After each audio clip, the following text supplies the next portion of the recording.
Welcome to the banker lamp. Please enjoy the video. In this video, I will explain how to avoid losing a finger. Always prioritize safety by staying focused and aware of your surroundings. Before starting any task, take a moment to assess potential hazards.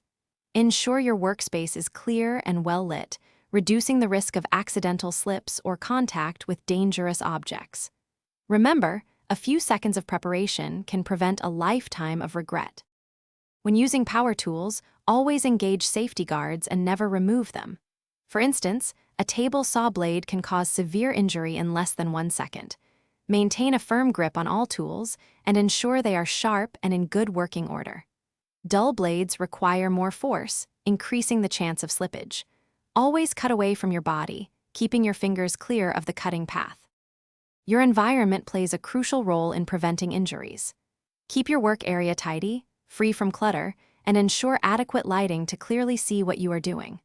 Always wear appropriate personal protective equipment, such as sturdy gloves and safety glasses, especially when handling sharp objects or operating machinery. These simple precautions significantly reduce the risk of accidental contact and injury. Despite all precautions, accidents can happen. If a finger injury occurs, immediately apply direct pressure to the wound to control bleeding. Elevate the injured hand above the heart.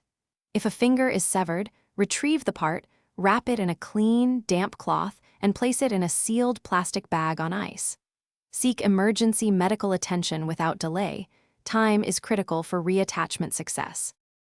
Thanks for watching. If this was helpful, leave a like and consider subscribing. See you next time.